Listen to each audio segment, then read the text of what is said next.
Omkar institution में आपका स्वागत है। दोस्तों, आज का हमारा बिंदु रहेगा सतत विकास लक्ष्य एसडीजी। दोस्तों, हाल ही में नीति आयोग द्वारा एसडीजी इंडिया इंडेक्स 2023-24 को जारी कर दिया गया है। तो यह सभी प्रतियोगिता परीक्षाओं के लिए क्या है, इम्पोर्टेंट है। देखो दोस्तों, बात समझना, यहाँ पर अगर कॉम्पिटेटिव की बात करूँ तो सारी एग्जाम जिसमें करेंट अफेयर से संबंधित प्रश्न आते हैं तो उनके लिए एसडीजी इम्पोर्टेंट है ही। साथ ही साथ अगर मध्य प्रदेश के संदर्भ में एमपीपीएससी की स्पेशली बात करूं तो यूनिट 6 और यूनिट 7 दोनों के लिए जो है ये एसडीजी जो है इम्पोर्टेंट है। वहां पर दोनों यूनिट जो है उस पर मेंशन किया हुआ है एसडीजी पूरी तरीके से, आप जानते ही हो बात। तो यहाँ पर एसडीजी की आज हम क्या करेंगे दोस्तों, बात करेंगे। एसडीजी की बात करने से पहले एसडीजी की शुरुआत के बारे में समझना दोस्तों, एसडीजी की शुरुआत कैसे हुई। तो सबसे पहले बात करते हैं दोस्तों हम मिलेनियम डेवलपमेंट गोल्स, एमडीजी, है ना। ये है एमडीजीएस, मिलेनियम डेवलपमेंट गोल्स, सहस्त्राब्दी विकास लक्ष्य, है ना। अब दोस्तों एक बात और समझना, सबसे पहले संयुक्त राष्ट्र द्वारा जन कल्याण के उद्देश्य के लिए कुछ लक्ष्य निर्धारित किए गए। संयुक्त राष्ट्र जो है उसकी महासभा, संयुक्त राष्ट्र का सबसे प्रमुख अंग है महासभा। महासभा द्वारा एक सतत विकास लक्ष्य से पहले एक और लक्ष्य था एमडीजीएस, मिलेनियम डेवलपमेंट गोल। इसको क्या किया दोस्तों, निर्धारित किया गया, जिसमें कितने लक्ष्य निर्धारित किए गए, 8। और इन 8 लक्ष्य का मुख्य उद्देश्य क्या था दोस्तों, मानव कल्याण।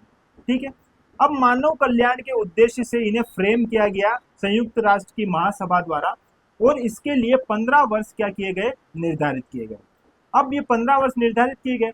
अब ये अस्तित्व में कब आया, जो एमडीजी अस्तित्व में आया दोस्तों, ये वर्ष 2000। तो वर्ष 2000 में 8 लक्ष्यों को जो मानव कल्याण से संबंधित होंगे, इनको संयुक्त राष्ट्र की महासभा द्वारा फ्रेम करके जारी किया गया। तो सारी जितने भी जो संयुक्त राष्ट्र सदस्य जो देश थे, उन्होंने इसे क्या किया, अपने यहाँ अपनाया और फिर इसके लिए काम किया। लेकिन वो पूर्णतः इन लक्ष्यों की पूरी तरीके से प्राप्ति नहीं कर पाए, इसलिए एक नया लक्ष्य फिर से जो है, नया एक अवधारणा आया एसडीजी। ठीक है, सतत विकास लक्ष्य। अब ये सतत विकास लक्ष्य जो है आया, इसमें दोस्तों लगभग इसमें भी 15 वर्ष निर्धारित किए गए। चूंकि ये 2015 वर्ष 2000 से शुरू हुए थे, 2015 तक इनको चलना था। तो अब उसके बाद जो एसडीजी आया दोस्तों, एसडीजी 2015 से लेकर 2030 तक जो है निर्धारित किए गया। ठीक है, और इसमें कितने लक्ष्य निर्धारित किए गए, 17 लक्ष्य। इन 17 लक्ष्यों का भी मुख्य उद्देश्य क्या था, मानव कल्याण। मानव कल्याण मतलब दोस्तों यहाँ पर गरीबी, बेरोजगारी, लिंगानुपात, है ना, असमानता, इन सबको क्या करना था, समाप्त करना था और इनके लिए कार्य करना था। ठीक है, तो इसीलिए एसडीजी हमारा जो है दोस्तों क्या है, यहाँ पर इंपॉर्टेंट हो जाएगा हमारे एग्जाम के लिए भी। और इस बात को जानना भी जरूरी है कि हर स्टेट जो है उसकी अपनी अपनी स्थिति कितनी। एसडीजी क्या करेगा दोस्तों, इसमें क्या किया जाता है, बात समझना। यहाँ पर अंतरराष्ट्रीय स्तर की अगर मैं बात करूँ तो जितने भी यूएनओ के सदस्य देश हैं, जैसे सबसे पहले अपन यूएनओ को समझते हैं, फिर अपन बात करते हैं कि ये किस प्रकार काम करेगा। देखो यहाँ पर समझना, ये देखो दोस्तों समझना यहाँ पर बात, जैसे ये एसडीजी है, ठीक है। अब इसमें दोस्तों जितने भी यूएनओ द्वारा इसे जारी किया जाता है, ठीक है, तो यूएनओ को जितने भी सदस्य हैं, तो संयुक्त राष्ट्र सदस्य के लगभग वर्तमान में 193 सदस्य देश है। इन सदस्य देशों में क्या किया जाएगा, इसे जारी किया जाएगा। ये सभी सदस्य देश अपने यहाँ पर क्या करेंगे, इनको जारी करेंगे। और इसमें जो है इन्हीं 17 लक्ष्यों के लिए क्या किया जाएगा, काम किया जाएगा। इन 17 लक्ष्यों में वही होगा जैसे गरीबी, बेरोजगारी, असमानता, लिंगानुपात, शिक्षा, स्वास्थ्य, ये सारी बातें रहेगी, जिनमें ये सब कंट्री अपने अपने अनुसार क्या करेगी, कार्य करेगी। फिर ये अपने अनुसार उसको क्या करती है, अपनी जो है सूची जारी करती है कि हमने इतना सुधार किया या इसमें इतनी वृद्धि हुई, इतनी कमी हुई। इस प्रकार सारी कंट्री जो है अपना क्या करती है, यहाँ पर डेटा जारी करती है। ठीक है, जैसे अगर इसी क्रम में भारत के संदर्भ में भी बात करेंगे तो भारत में नीति आयोग द्वारा जो है एसडीजी रिपोर्ट को क्या किया जाएगा, जारी किया जाएगा, जो हाल ही में अभी जारी की गई है 2023-24 की रिपोर्ट। ठीक है, ये रही बात यूएनओ की दोस्तों। तो यूएनओ क्या है, तो ये अंतरराष्ट्रीय संगठन है दोस्तों, और इसमें क्या है, अंतरराष्ट्रीय स्तर पर शांति समझौते स्थापित करना इसका प्रमुख उद्देश्य रहता है। सारी चीजों का ये अच्छे से क्या करता है, ध्यान रखता है, देखता है। और इसकी स्थापना हुई थी दोस्तों 24 अक्टूबर 1945 को, ये भी याद रख लेना। हेडक्वार्टर अगर इसका पूछे तो हेडक्वार्टर कहाँ पर है, न्यूयॉर्क। न्यूयॉर्क में कहाँ पर है, एक टापू है दोस्तों, मैनहट्टन टापू। ठीक है, मैनहट्टन टापू पर जो है क्या है, इसका हेडक्वार्टर है। इसके हेड कौन है ये भी देख लो, इसके हेड है एंटोनियो गुटरेस। गुटरेस जी जो है इसके क्या है, हेड। तो ये कुछ बेसिक बातें हैं जो आप सबको पता ही है। तो ये क्या करेगा, संयुक्त राष्ट्र संगठन जो है इसके जितने भी सदस्य देश है उनको यहाँ पर क्या बोलेगा, एसडीजी को जारी, एसडीजी जो है सतत विकास लक्ष्य को अपनाने की क्या करेगा, बात करेगा। इसी क्रम में भारत ने भी अपने यहाँ पर जो है 25 सितंबर 2015 को इन्हें लागू किया। ठीक है, कब किया, 25 सितंबर 2015 को। तो भारत में एसडीजी कब अस्तित्व में आया, 25 सितंबर 2015 को। ठीक है, अब बात समझना, भारत के संदर्भ में अगर देखा जाएगा दोस्तों, तो भारत में जो है इसे कौन जारी करता है, नीति आयोग जारी करता है। तो ये कुछ बेसिक बात है जो मैं आपको बता रहा हूँ, समझना, यहाँ से सीधे सीधे प्रश्न बन सकते हैं। देखो यहाँ पर सबसे पहले उद्देश्य की बात करें तो हम उद्देश्य क्या है दोस्तों, इनका मानव कल्याण। ठीक है, मानव कल्याण की बात करेगा। ठीक है, कितने उद्देश्य है, कुल 17 उद्देश्य।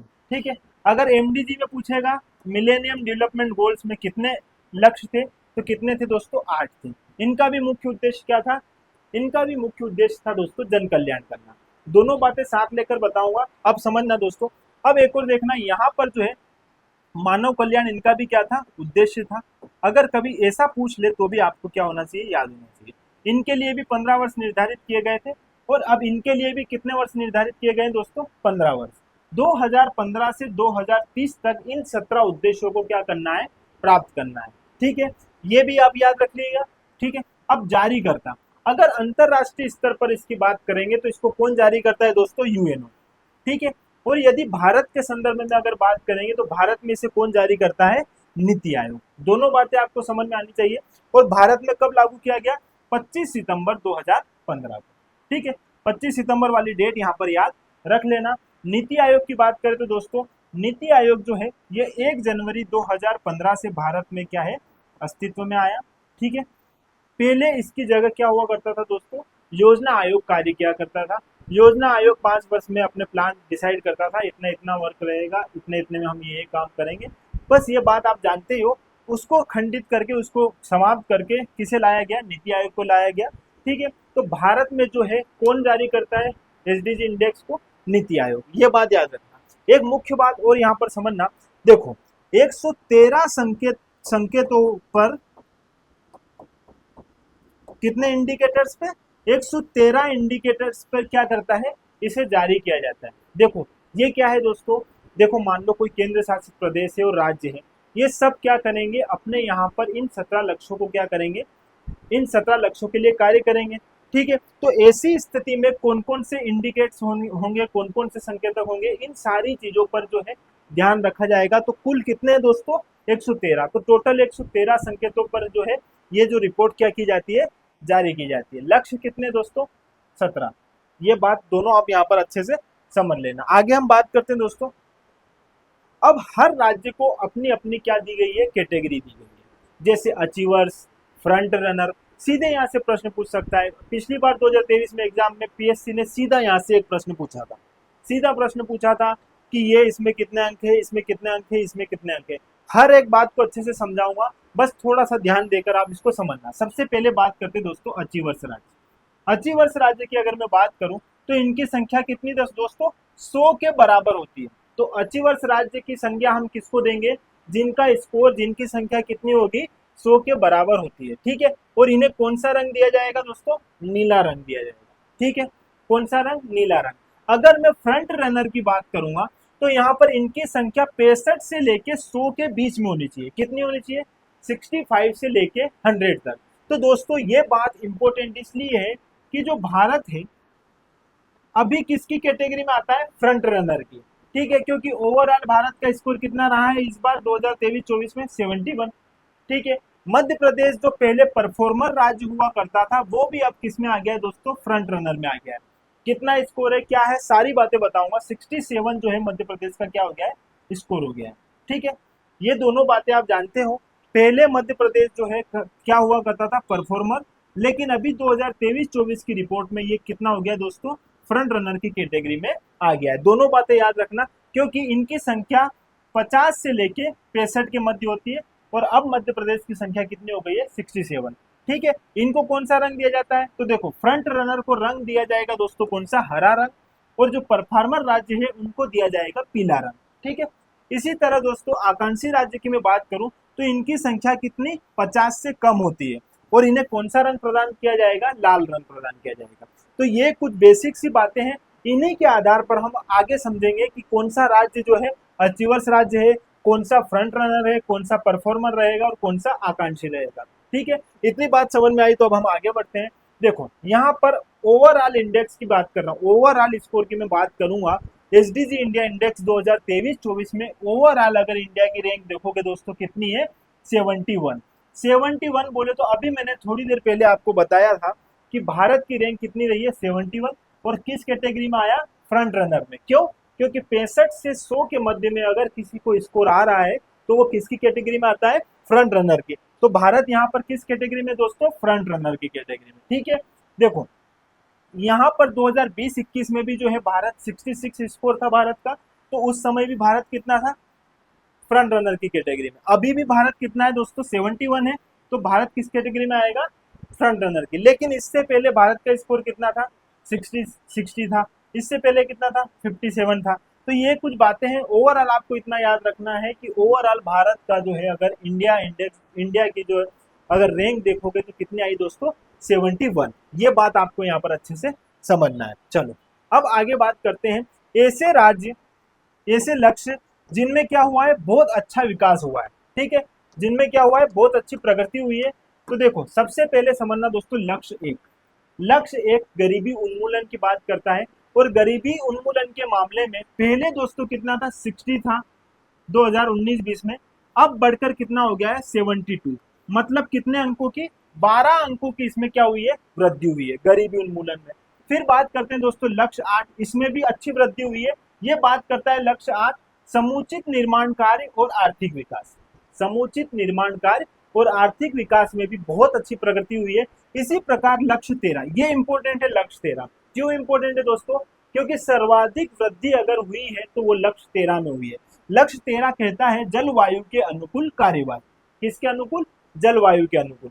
तो जलवायु के अनुकूल कार्यवाही करने में जो है सबसे ज्यादा जो है हमारा क्या हुआ है, विकास हुआ है। सर्वाधिक वृद्धि अगर यहाँ पर देखी जाए तो दोस्तों 2020 में जो 54 थी वो अब बढ़कर 2023-24 में कितनी हो गई है, 67। मतलब कितने अंकों की वृद्धि हुई है, 13 अंकों की। तो 13 लक्ष्य जो है उसमें 13 अंकों की वृद्धि हुई है, इस हिसाब से आप याद रख लेना। और यहाँ पर गरीबी उन्मूलन में कितने, 12 अंकों की वृद्धि हुई है। सबसे ज्यादा ये है 13, फिर सेकंड में आ जाएगा आपका गरीबी उन्मूलन। फिर इस प्रकार भूमि पर जीवन, जो लक्ष्य 15 की बात करें तो भूमि पर जीवन, इसमें भी बहुत अच्छी क्या हुई है, प्रगति हुई है। तो ये कुछ बातें हैं आपको यहाँ पर क्या रखनी दोस्तों, याद रखनी। अगर यहाँ से भी प्रश्न बनता है तो आपसे सीधे सीधे यहाँ से प्रश्न बन जाए। अब बात करते हैं दोस्तों 2018 से लेके 2023-24 के बीच सबसे तेज गति से किसने अपने यहाँ पर विकास किया है, इन लक्ष्यों को ध्यान में रखकर। ठीक है, तो अब बात समझते हैं उत्तर प्रदेश की। उत्तर प्रदेश में 25 अंकों की क्या हुई है दोस्तों, वृद्धि हुई है। ठीक है, इसी प्रकार जम्मू कश्मीर में 21 अंक की, उत्तराखंड में 19 अंक की, सिक्किम में 18 अंक की, हरियाणा में 17 अंक की, असम, त्रिपुरा और पंजाब इन सब में 16-16 अंकों की क्या हुई है, वृद्धि हुई है। इसके बाद बात करते हैं मध्य प्रदेश और उड़ीसा। दोस्तों इन दोनों में 15-15 अंकों की क्या हुई है, वृद्धि हुई है। तो आपको ये यहाँ पर स्पेशली याद रखना है कि मध्य प्रदेश में कितने अंकों की वृद्धि हुई है। तो मध्य प्रदेश में जो है यहाँ पर 15 अंकों की क्या हुई है, वृद्धि हुई है ओवरऑल अगर इसकी बात करें तो। ठीक है, अब बात समझना, ये सारी बातें तो हो गई, लेकिन दोस्तों इसमें 2 से 3 बिंदु याद रखना। उत्तर प्रदेश में सर्वाधिक वृद्धि हुई है, अंकों की वृद्धि हुई है, ये याद रखना है दोस्तों। एक बात यहाँ पर अच्छे से समझना, सबसे ज्यादा अगर मैं वृद्धि की बात करूं, अगर स्कोर की बात करूंगा तो अलग हो जाएगा और वृद्धि की बात करूंगा तो अलग हो जाएगा। देखो समझना, यहाँ पर मैं समझा देता हूं आपको। ये है उत्तराखंड, उत्तराखंड सर्वाधिक स्कोर लाया है दोस्तों। उत्तराखंड के साथ साथ आपको एक और राज्य याद रखना रहेगा,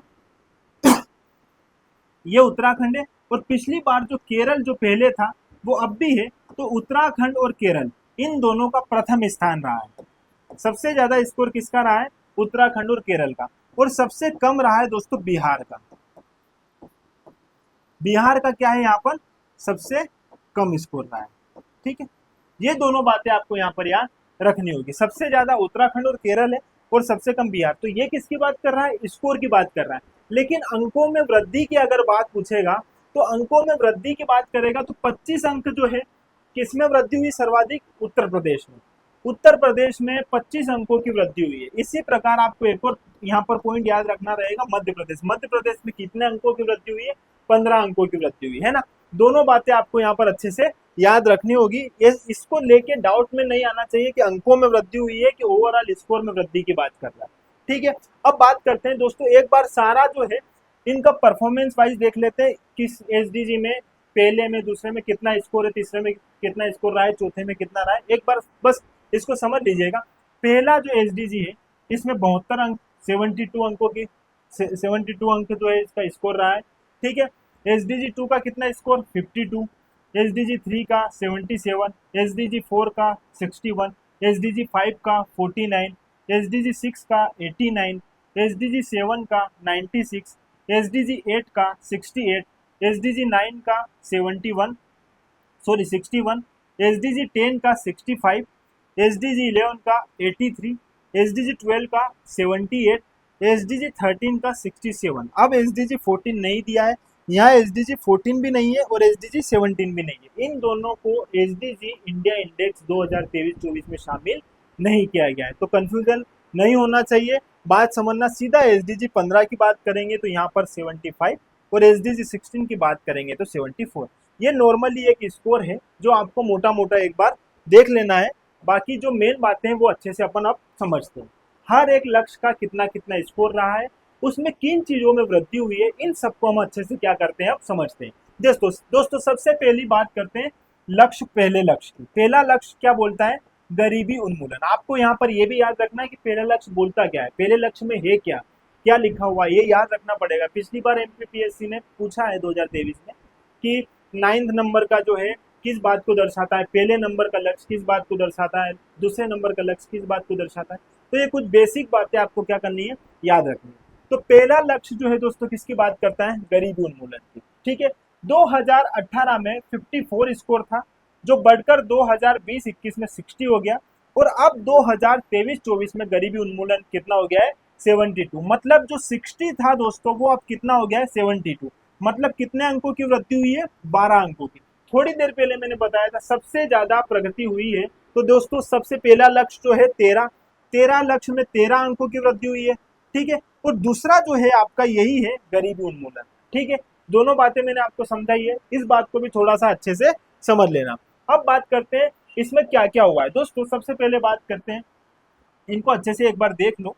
गरीबी उन्मूलन में 2020-21 से 2023-24 तक 12 अंकों का क्या हुआ है? सुधार हुआ है।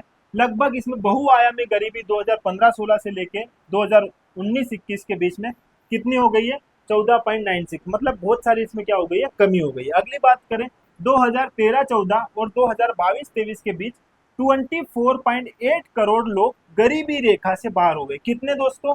24.8 करोड़। ठीक है, 24.8 करोड़ 2013-14 से लेकर 2022-23 के बीच में गरीबी रेखा से क्या हुए हैं? बाहर निकले हैं। ठीक है, ये बात याद रख लेना। 2023-24 में मनरेगा के तहत 99.7% लोगों को काम दिया गया है। ये बात भी आप अच्छे से मेंशन कर लेना। ये है NFHS 5 के अनुसार 95.4% परिवार पक्के और अर्ध पक्के घरों में रहते हैं। ये सारी इंपॉर्टेंट नहीं है, बस याद रखना कितने अंकों की वृद्धि हुई है। ये सारी बातें जो है आपके लिए क्या है दोस्तों? इंपॉर्टेंट। ये कुछ मेंशन किए हुए पॉइंट है जो मैंने आपको यहाँ पर बता दिए। अब बात करते हैं लक्ष्य 2 की, भूख से मुक्ति। लक्ष्य 2 क्या बोलता है दोस्तों? भूखमरी। भूखमरी की बात करता है आपका लक्ष्य 2। अब इसमें क्या है? 2018 में इसका 48 स्कोर था। ठीक है, 2020-21 में 47 हो गया और अभी 2023-24 में कितना हुआ है दोस्तों? 52। ठीक है, ये भी बात याद रखना, भूख से मुक्ति। इसमें एक बात याद रख लेना दोस्तों, इसमें यह बात याद रख लेना, राष्ट्रीय खाद्य सुरक्षा अधिनियम 2013 के अंतर्गत 99.01% लाभार्थी क्या है? शामिल हुए। ठीक है, ये बात आपको याद रखनी है लक्ष्य 2 में। लक्ष्य 3 क्या बोलता है? लक्ष्य 3 को अच्छे से समझना। ये बोलता है दोस्तों अच्छा स्वास्थ्य और खुशहाली। ठीक है, क्या? अच्छा स्वास्थ्य और खुशहाली। ठीक है, 2018 में कितना था? 52। 2020-21 में 74 और 2023-24 में कितना हो गया है 77। ये भी आप यहाँ पर अच्छे से याद रख लेना, इसमें भी क्या हुआ है विकास ही हुआ है, बढ़ोतरी हुई है। देखो 1 लाख जीवित जन्मों पर मात्र मृत्यु दर घटकर कितनी हो गई है 97 हो गई है। ठीक है, अब कितनी हो गई है 1 लाख जीवित जन्मों पर मात्र मृत्यु दर कितनी हो गई है 97 ही रह गई है। 5 वर्षों से कम आयु के बच्चों में शिशु मृत्यु दर 2018-20 में 18 से 20 तक कितनी थी 36 थी, जो अब घटकर कितनी हो गई दोस्तों 32 हो गई। ये बात भी आप अच्छे से समझ लीजिएगा। 9 से 11 महीने के 93.23% बच्चों का पूर्ण टीकाकरण भी हो पाया है। ठीक है, तो ये सारी बातें लक्ष्य 3 करता है। लक्ष्य 4 की अगर मैं बात करूं तो यह गुणवत्तापूर्ण शिक्षा की बात करता है। लक्ष्य 4 गुणवत्तापूर्ण शिक्षा की बात करता है। इसमें देखना दोस्तों समझना, 2018 में ये जो है 58, 2020-21 में 57 था और अभी हाल ही में 2023-24 में जो है कितने पहुंच चुका है दोस्तों 61 पर पहुंच चुका है। ये बात भी आप यहाँ पर अच्छे से याद रख लेना। ठीक है, प्रारंभिक शिक्षा के ANER adjacent net enrolment rate, मतलब दोस्तों शुद्ध समायोजित शुद्ध सकल नामांकन जो है प्राथमिक शिक्षा के संदर्भ में इसे जारी किया जाता है। तो इसके लिए 2021-22 के लिए अगर देखा जाए तो कितना है दोस्तों ये 96.5%। ठीक है, प्राथमिक शिक्षा के लिए 2021-22 के लिए छात्र और शिक्षक में कितना अनुपात है दोस्तों 18। छात्र और शिक्षक अनुपात कितना है 18 है। ये बात करता है 2021-22 के संदर्भ में लक्ष्य 4। ठीक है, अब बात करते हैं दोस्तों लक्ष्य 5 लैंगिक समानता। लैंगिक समानता में देखना दोस्तों 2018 में 36, 2020-21 में 48 और 2023-24 में 49। ठीक है, ये बात भी आप यहाँ पर अच्छे से समझ लीजिएगा।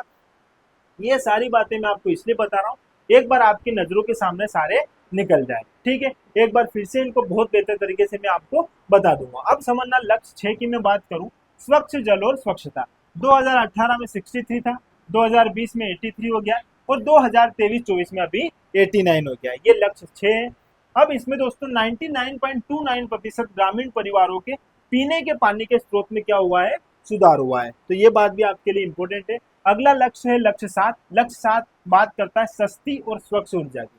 सस्ती और स्वच्छ ऊर्जा की बात करता है लक्ष्य 7 और इसमें 2018 में 51 था, 2020 में 92 हो गया और 2023-24 में 96 हो गया है। ये बात भी आपको यहाँ पर याद रखनी होगा, 96 तक पहुंच चुका है। ठीक है, अब लक्ष्य 7 में एक योजना है दोस्तों सौभाग्य योजना। किससे संबंधित है बिजली से संबंधित, आपको ये बात यहाँ पर याद रखना है। तो इसके तहत लगभग 100% मतलब 100% घरों में बिजली की क्या हो चुकी है पहुंच हो चुकी है। ठीक है, अगला बात करते हैं दोस्तों लक्ष्य 8। यह अच्छा काम और आर्थिक विकास की बात करता है। 2018 में 65 था, 2020-21 में 61 और अभी 2023-24 की रिपोर्ट में यह स्कोर इसका कितना हो गया है 68। ठीक है, तो ये सारी बातें भी आपको यहाँ पर अच्छे से समझना है। अब बात करता हूँ दोस्तों लक्ष्य 8 में बेरोजगारी दर में 2018-19 में कितनी थी 6.2% थी, जो 2022-23 में घटकर कितनी रह गई दोस्तों 3.4%। ठीक है, कितनी 3.4% की इसमें क्या हुई है कमी हुई है। ये बात भी आप यहाँ पर अच्छे से समझ लेना। लक्ष्य 9 एमपीपीएससी ने पूछा था लक्ष्य 9 किस बात को दर्शाता है। तो लक्ष्य 9 समझना दोस्तों उद्योग, नवाचार और इंफ्रास्ट्रक्चर, इन तीनों की बात करता है। ठीक है, 2018 में 44 था, 2020-21 में 55 और 2023-24 में कितना हो गया है दोस्तों 61 हो गया है। ये बात भी आपको यहाँ पर अच्छे से क्या करना है मेंशन करना है दोस्तों। प्रधानमंत्री ग्राम सड़क योजना। ठीक है, अब इसमें बात करना प्रधानमंत्री ग्राम सड़क योजना के तहत सभी लक्षित बस्तियों से 99.70% पक्की सड़कें जुड़ चुकी है। समझना दोस्तों प्रधानमंत्री ग्राम सड़क योजना, इसके बारे में थोड़ा सा समझना क्या है दोस्तों। वर्ष 2000 में प्रधानमंत्री ग्राम सड़क योजना, वर्ष 2000 की बात कर रहा हूं दोस्तों, अटल बिहारी वाजपेयी जी जो उस समय प्रधानमंत्री थे और वर्ष 2000 में यह योजना आई थी प्रधानमंत्री ग्राम सड़क योजना। इस योजना का उद्देश्य था दोस्तों जो ग्रामीण बस्तियां जो है वहां तक पक्की सड़कों को क्या है ले जाना। ठीक है, उनको उससे जोड़ना। इसमें 2 शर्तें थी दोस्तों, अगर सामान्य क्षेत्रों में 500 से अधिक की आबादी है या इतने आबादी है और जो पहाड़ी क्षेत्र है वहां पर कितने 250 250 की अगर आबादी है तो ऐसी स्थिति में वहां पर सड़कों का क्या किया जाएगा निर्माण किया जाएगा। ठीक है। वर्ष 2000 में इस योजना को लागू किया गया था। अटल बिहारी वाजपेयी जी उस समय क्या थे, प्रधानमंत्री थे। ये बात आप यहाँ पर अच्छे से समझ लेना, ठीक है। आगे बात करते हैं दोस्तों, अब बात करते हैं लक्ष्य 10 की। लक्ष्य 10 असमानताओं में कमी की बात करता है। किस में बात करता है, असमानताओं में कमी की। तो 2018 में 71, 2020-21 में 67 और 2023-24 में कितना है, 65 है। तो ये भी आपको अच्छे से समझना है। अब ये लक्ष्य 10 में दोस्तों समझना किसकी बात कर रहा है, असमानताओं में कमी। तो कहाँ कहाँ कमी हुई है, तो देखो पंचायती राज संस्थाओं की 45.61% सीटें महिलाओं के पास है। तो ये अच्छी बात है, बहुत अच्छी बात है कि महिलाओं के पास लगभग पंचायती राज संस्थाओं में कितने प्रतिशत, 45.61% जो है सीटें स्वयं के पास है। अब राज्य की विधानसभा की अगर मैं बात करूं तो राज्य विधानसभाओं में ST/SC का 28.57% जो है प्रतिनिधित्व, दोनों बहुत अच्छी बात है। तो ये बात किस बात को दर्शाता है दोस्तों, कि असमानताओं में भी अब क्या हो रही है, कमी हो रही है। ST/SC हुआ, महिलाएं हुई, ये जो है इन वर्गों में भी अब क्या है, समानता जो है देखी जा रही है। इन वर्गों से भी किसी प्रकार का कोई असमानता नहीं की जा रही है। तो ये दोनों बातें भी यहाँ पर क्या है दोस्तों, इंपॉर्टेंट है। इस बार एक बार आप इसको अच्छे से समझ लीजिएगा। अब मैं बात करता हूँ SDG लक्ष्य 11 की, स्थायी शहर और समुदाय। ठीक है, स्थायी शहर और समुदाय की मैं बात करूँ तो 2018 में 39 था, 2020-21 में 79 और 2023-24 में दोस्तों 83 हो गया। ठीक है, कितना हो गया है, 83। तो ये बात भी आप यहाँ पर अच्छे से समझ लीजिएगा। अब लक्ष्य 12 की मैं बात करूँ तो जिम्मेदार उपभोग और उत्पादन। लक्ष्य 12 किसकी बात करता है, जिम्मेदार उपभोग और उत्पादन की बात करता है। इसमें दोस्तों 2020-21 में 74 और 2023-24 में 78 इसका स्कोर रहा है। आगे की बात करते हैं दोस्तों, ये है लक्ष्य 13, इंपॉर्टेंट है। क्यों, क्योंकि सर्वाधिक वृद्धि अगर जो हुई है इस बार तो लक्ष्य 13 में।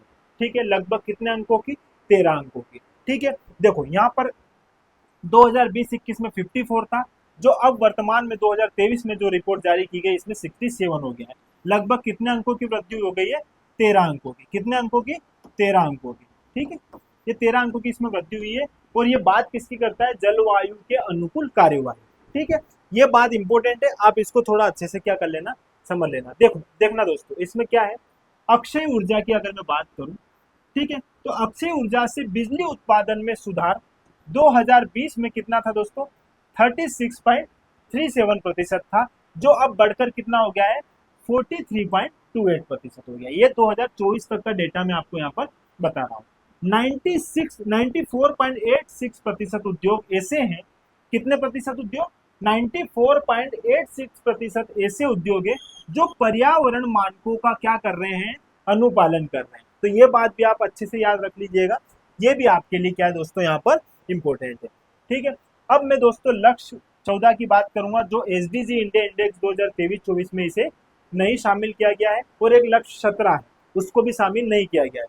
लेकिन इसको समझना, इसमें बात किसकी करता है, ये पानी में जीवन, पानी में जीवन की बात करता है लक्ष्य 14। ठीक है, आगे बात करते हैं दोस्तों लक्ष्य 15 की, भूमि पर जीवन। भूमि पर जीवन 2018 में 90 था, फिर कम हुआ 2020 में, तो कितना हो गया दोस्तों, 66, और अभी वर्तमान 2023-24 में वापस इसमें बढ़ोतरी हुई है, पूरे 75 हो चुका है। ठीक है, अब बात करते हैं यहाँ पर भूमि पर जीवन की। तो भूमि पर जीवन हमने अच्छे से देख लिया है। अब लक्ष्य 16, लक्ष्य 16 बात करता है शांति, न्याय और मजबूत संस्था। शांति, न्याय और मजबूत संस्था, इसकी बात करता है लक्ष्य 16। लक्ष्य 16 जो है 2018 में इसमें 71 का स्कोर था। ठीक है, 2020-21 में 74 और अभी 2023-24 में भी इसका स्कोर क्या रहा है, 74। इस प्रकार लक्ष्य 17 की बात करूं, लक्ष्यों के लिए साझेदारी। जो ये लक्ष्य हैं, 15-16 जो लक्ष्य हैं, इन सभी लक्ष्यों की क्या करनी है, साझेदारी। इस बात को ध्यान में रखकर जो है लक्ष्य 17 को बनाया गया। लक्ष्यों के लिए क्या करनी है दोस्तों, साझेदारी। सभी कंट्री जो है अपने लक्ष्यों के लिए क्या करेगी, साझेदारी करेगी। इस बात को बोलता है लक्ष्य 17, जो SDG इंडिया इंडेक्स 2023-24 में शामिल नहीं किया गया। ठीक है, अब बात करते हैं दोस्तों मध्य प्रदेश के संदर्भ में। SDG इंडिया इंडेक्स की जो रिपोर्ट आई है, इसको मध्य प्रदेश के संदर्भ में भी हम क्या करेंगे, समझेंगे। क्यों समझेंगे दोस्तों, क्योंकि यूनिट 6 और यूनिट 7 दोनों में SDG मेंशन किया हुआ है। तो यहाँ पर सारे बिंदु जो है हम MP के अच्छे से कवर कर लेंगे। तो इससे क्या होगा दोस्तों, वो टॉपिक हमारा यहाँ पर क्या हो जाएगा, कंप्लीट हो जाएगा। आपको कहीं भी देखने की जरूरत नहीं पड़ेगी। देखो, अब यहाँ पर मैंने क्या कर दिया दोस्तों, पूरा कंपेयर कर दिया है, पूरा क्या कर दिया, कंपेयर कर दिया है।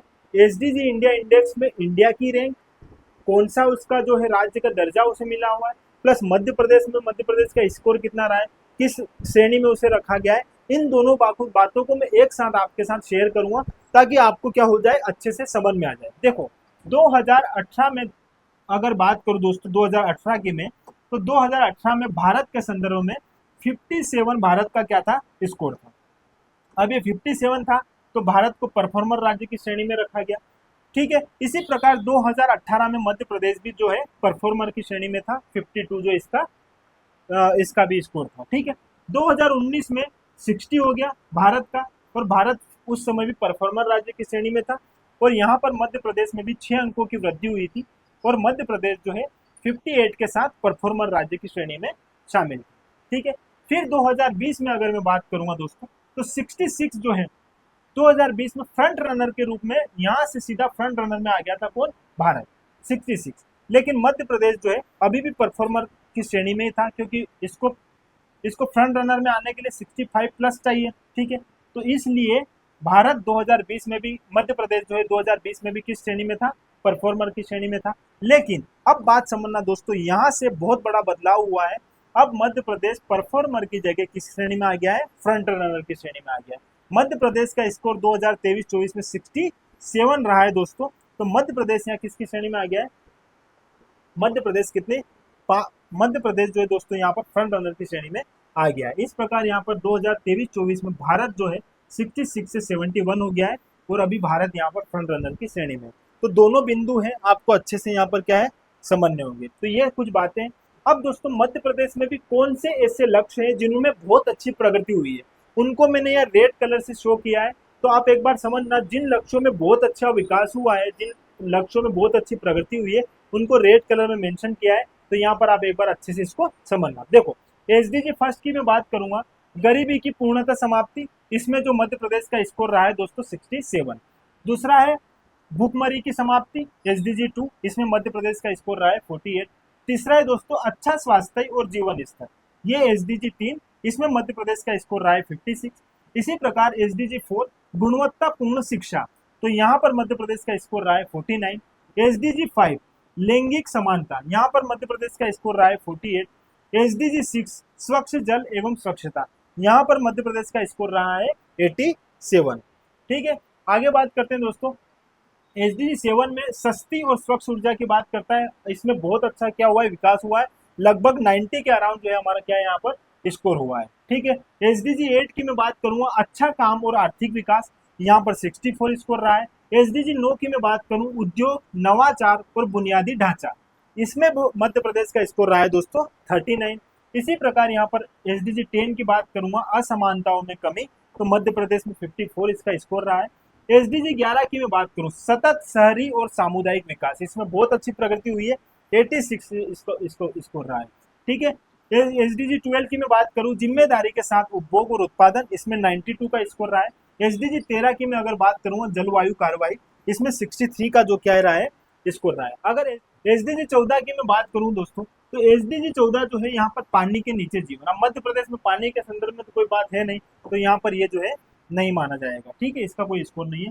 एसडीजी 15 एसडीजी 15 भूमि पर जीवन, भूमि पर जीवन में है जो मध्य प्रदेश 90, देखो यहाँ पर सर्वाधिक स्कोर देखो 90 है, इससे पहले 92 भी रहा है, तो ये भी जो है मध्य प्रदेश का इसमें अच्छी प्रगति हुई है।